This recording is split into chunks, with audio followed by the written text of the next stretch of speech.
You guys go to Houston a couple times in the next couple of weeks. They've sort of surprised some people so far. What's standing out about them this season? The free agency was good to them. It doesn't surprise me. I mean, they got winning players, guys that played in the playoffs. Obviously, we all know Jeff, but Fred VanVleet, Dylan Brooks, these guys, they're winners.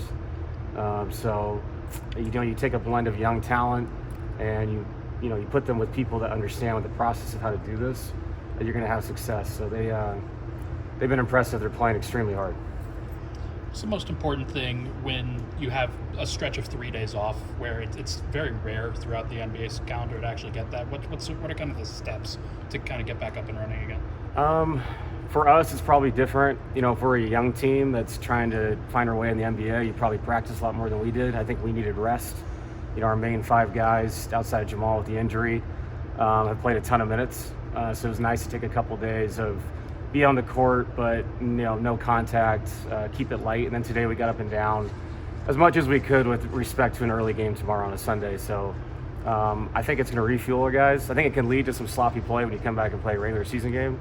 But I think the guys handled it the right way. What is maybe in the first 9 games, what's one thing that maybe stands out positive and one thing negative about the team and where they're at right now?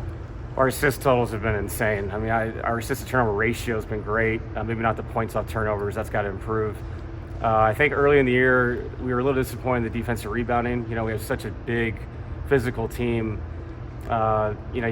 We should be dominating that end. I know it's funny, it's us in New Orleans have had issues, and New Orleans is huge too, so I think it's just a matter of deciding to block out, making that a priority, because we're scoring the ball so easy that if we can get defensive rebounds and run, people have seen us, we get out and run, we're very hard to guard, we flatten out the court. So I think those are the 2 things that stand out to me.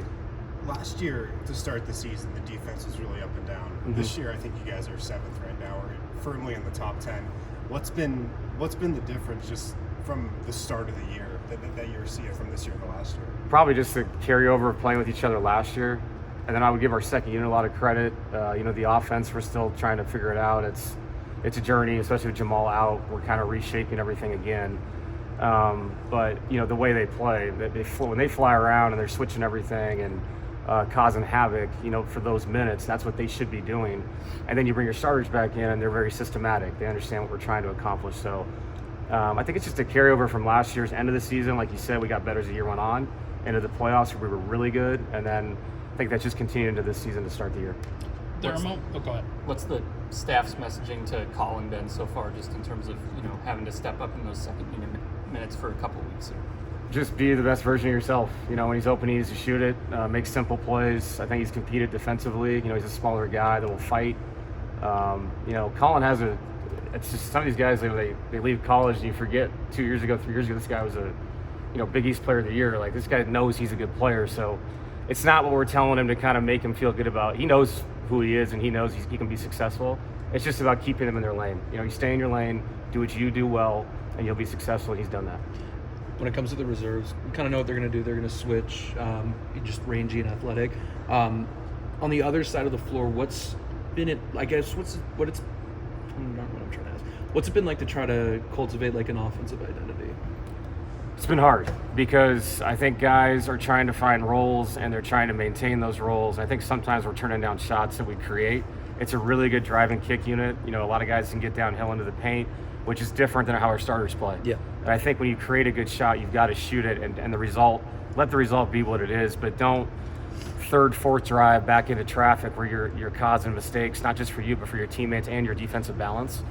So as those guys get more confident catching and shooting, I think that they'll be a lot cleaner. And obviously when Jamal comes back, that's going to be mainly his unit.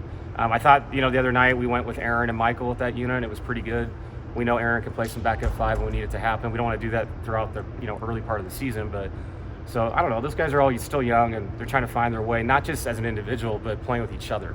Sure. So we're working at it, and it's going to get better. Zeke has just 4 threes this year. Is that, and he's rolling, it seems to be picking and rolling more than popping. Is that, how much of that is by design? How much is that something you think will be permanent throughout the year? Or do you look to see him shoot more as the year goes on?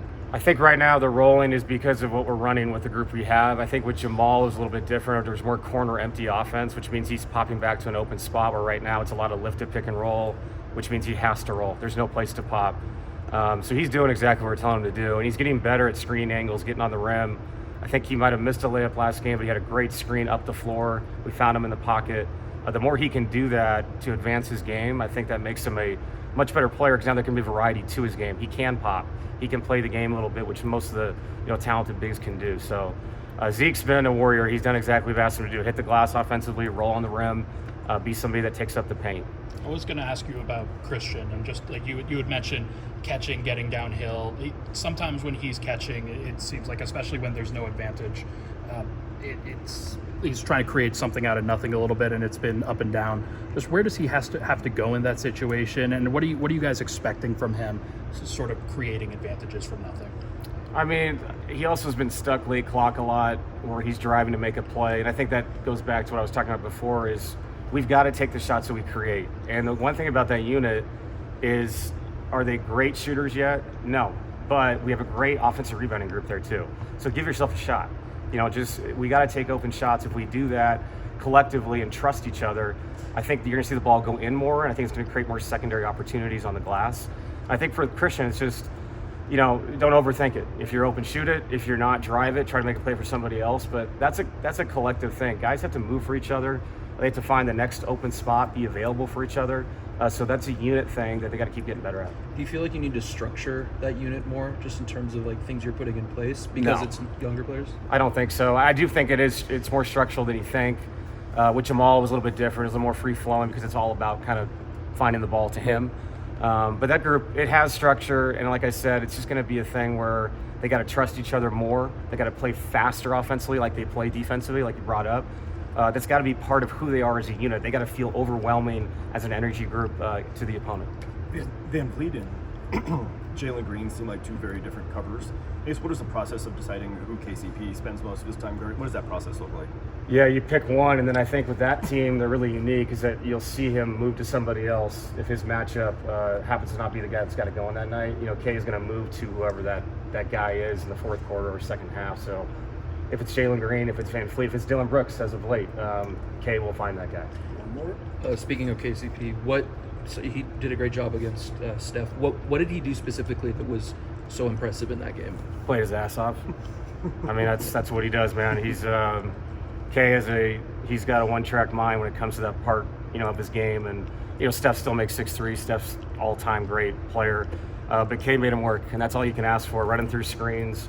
Sometimes we had screw-ups. We were switching out off the ball, and that's because of the aggression of trying to stay connected to him, and that's what makes it so hard to guard Steph. But Kay's one of those guys that was built to compete with a guy like that. You're never going to stop a guy like that, but man, as we all know, that's a championship level player.